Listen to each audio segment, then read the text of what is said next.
Tina, could you just share what equipment and conditions make for a successful sensory haven? Yes, I can. And I can share things that don't make for a successful sensory haven too. So, there's always an issue of, well, even before I start on the equipment that goes in the room, it's like, who's the customer?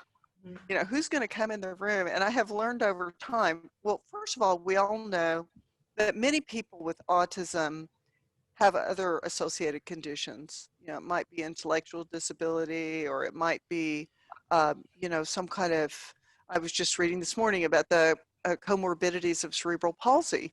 And so their kids come in different ways. And by the way, they have siblings who may or may not have autism, who have all different kinds of body sizes. And then they have parents who are feeling a little frazzled.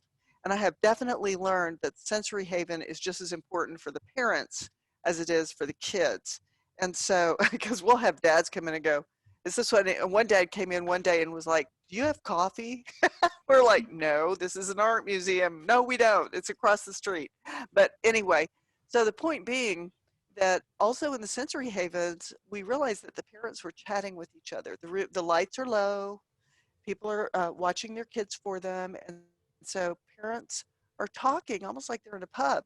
So we try to arrange seating for parents that you can get into the sensory haven, and all those strollers, they can be in a place. Then you can see which kids have been in sensory rooms in therapy because they take off their shoes, and we don't ask them to do that. We just know they're going to step all over stuff. And then we try to make semicircles for parents to sit in. So one of the things that I always, always, always have in a sensory room in a place like the museums or the zoo is padding on the ground. And so you can do a lot of investigation, but that's also like the most logistically complicated thing is to get the padding there. You have folding mats, gym mats. How many people are there to help you get them in and out of the car? Where do you park and how far do you have to go? Let me just say this. After about 10 years of doing this, one of the students said, why don't you have a dolly?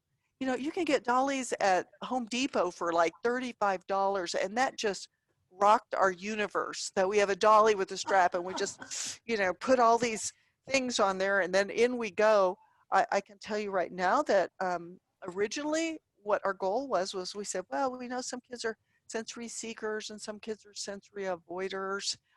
What we learned is there is plenty of stimulation at these events, so we don't need to do anything for kids who are sensory seekers because the whole event is a giant sensory experience. So that really helped us.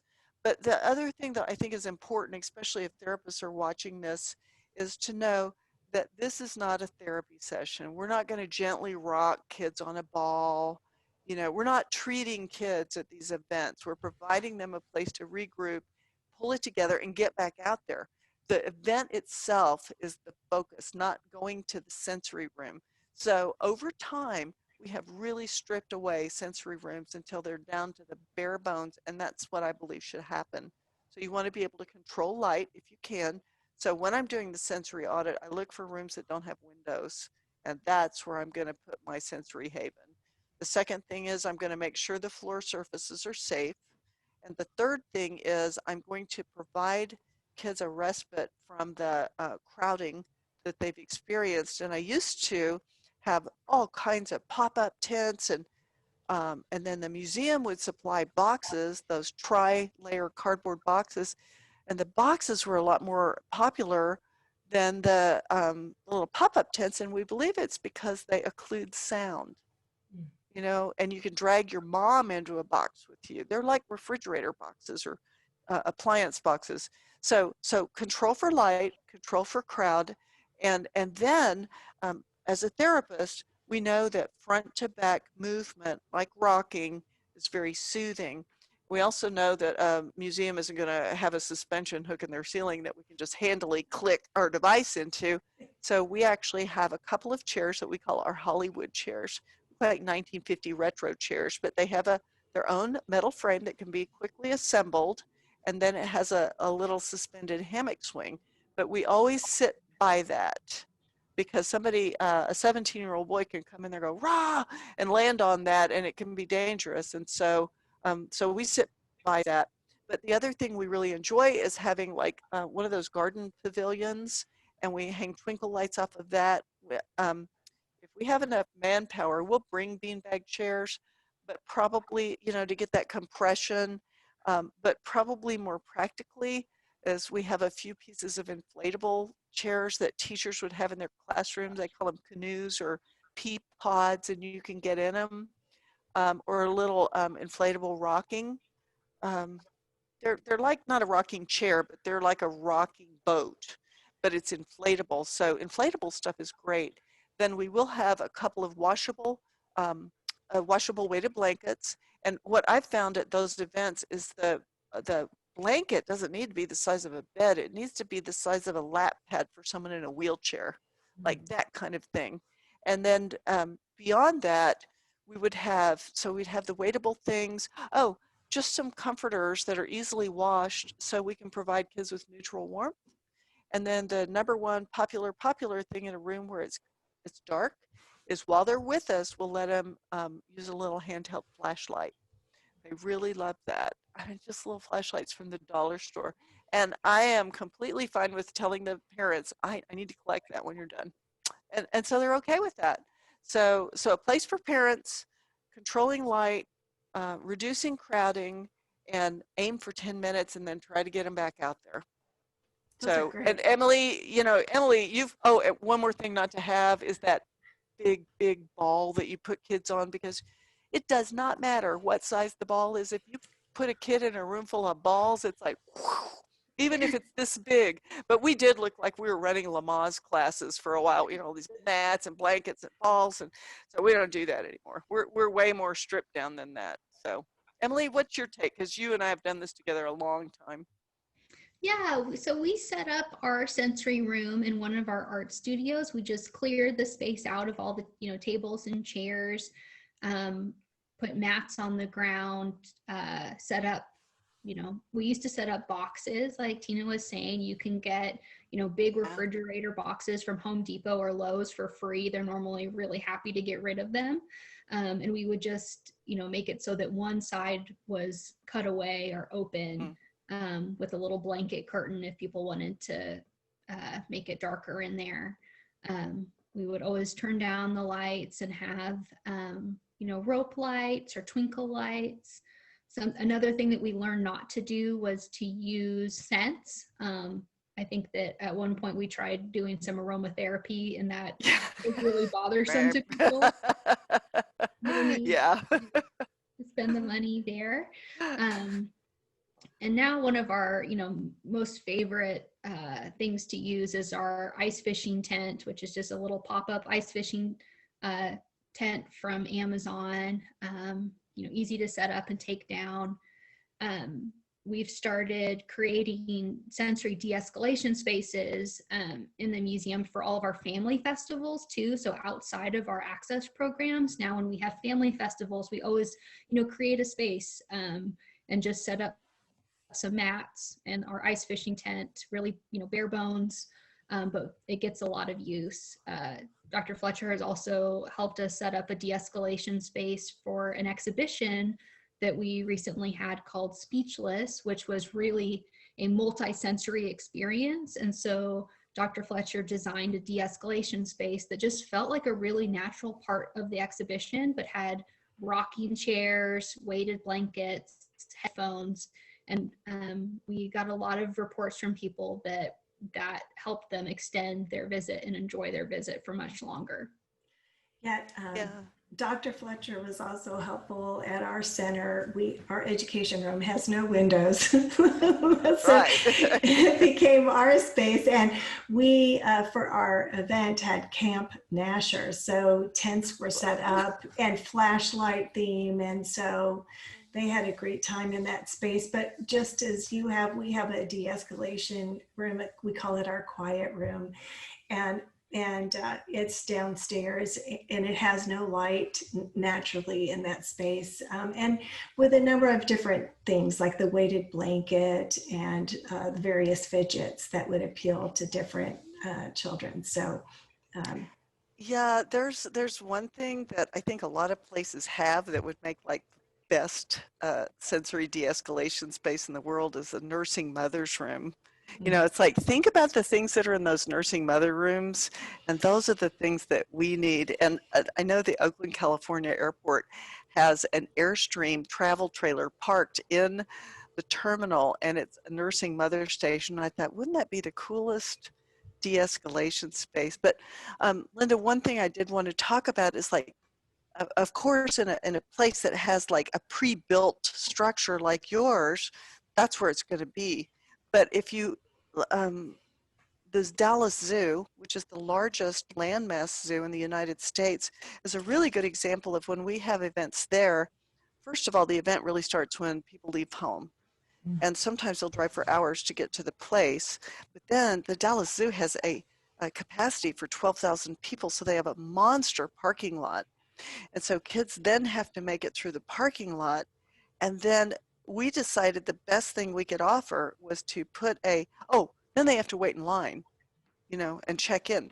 So we offered two sensory spaces at the Dallas Zoo, and one of them was the minute you set foot in the zoo.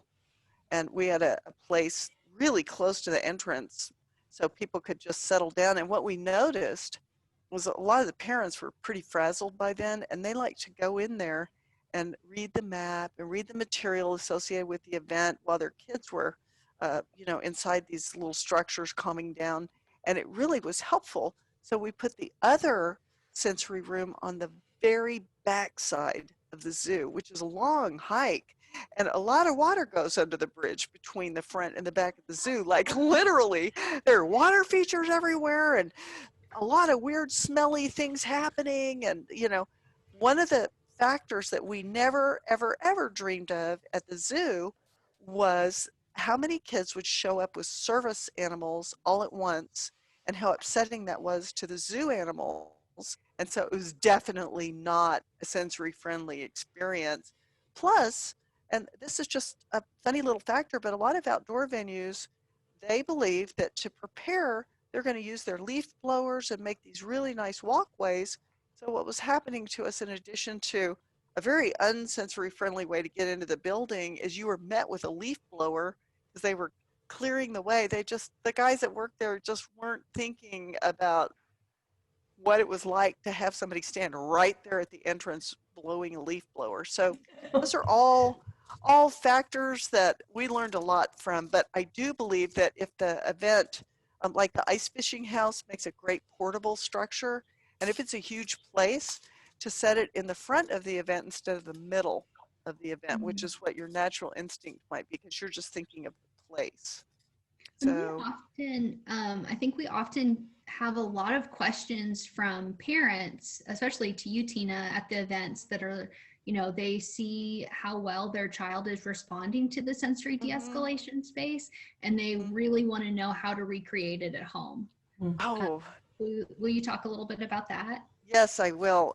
First of all, the students, my students, anybody could do this though, have information about sensory rooms. You know, so they'll have, this is how much this costs, this was where we got it. A lot of our stuff is from Walmart.com or Target.com because we want it to be things that parents can do. But the number one thing that parents ask us about is the Hollywood chairs.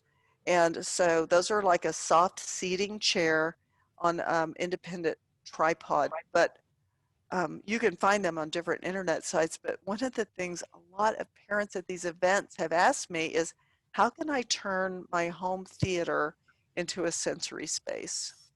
And so what I tell them, if you're trying to do this on Pinterest, please remember that the things on Pinterest photograph well. But there's some underlying things that you might not be thinking about, which again is controlling lighting, controlling crowding, and providing some kind of movement-based experience. And so like a glider chair is a great example of a pretty good one, especially glider chairs that are sized for kids so they aren't as easy to dump over. But rocking chairs can travel, as you know, and you might be standing there, and if you're in a room full of 4 rocking chairs, you're probably going to get hurt. Whereas a glider sits where you put it. And so if you want to really get fancy, we tell the parents that yes, yes, it's possible you could install a ceiling hook, but I would tell parents that the working load on a ceiling hook is very different, uh, when a child is swinging than when you're just looking at it and hanging a fern from it. So if they're going to try to do that, and I'm not saying they should, but some people are going to try. And so then I'll tell them they really need to have a contractor put an I-beam into their ceiling. And then I would recommend one simple piece of suspension equipment that's like a chair. So kind of like a chair that would be on a swing set, that kind of equipment, or like a porch swing kind of thing that seems normal and doesn't seem like medical and therapy. And I think that's one of the reasons parents like our sensory room. I just want to say one thing about summer camps, because Emily commented about how by Wednesday kids have had enough. And I did work with the Nature and Science Museum, and they called me because they were pretty sure a lot of kids with autism were coming to these events, but the parents weren't telling people there that their child had autism because they wanted them to be treated like everybody else. And the problem with that is they could hold it together for 1 or 2 days, and then it was just too much for them. So we came up with a system at this museum that everybody got a ticket every day, like a bus ticket, or like one of those little raffle tickets, and that when you needed a break, you could show the teacher your ticket, and then there was a central area amongst the classrooms, and they had some dinosaur artifacts or turtle shells, and they were these big shells, and we would let the kids cash in their ticket and spend 10 minutes with their, we put like a trippy screensaver on a computer monitor, and they could go under there and just watch that. Or if it's practical, they could have their technological device for 10 minutes just to kind of pull it together and then go back out. But they had some weighted blankets too. If you're going to do that, I think that you need to be mindful of things like bed bugs and all that kind of stuff. So you have to get the kind that have covers, and then the covers can be really shifty, and it'll be like the blankets in the bottom of it. So you have to be really wise about the kind of weighted blankets you're going to buy if multiple people are going to use them. So, and that's not even a COVID statement. That's just a fact of life. So anyway. Well, sounds like turtle time is a That's what we called it. Turtle time. That's what it was. Yes. So yes. we're going to take our own turtle time and reconvene shortly. That sounds good.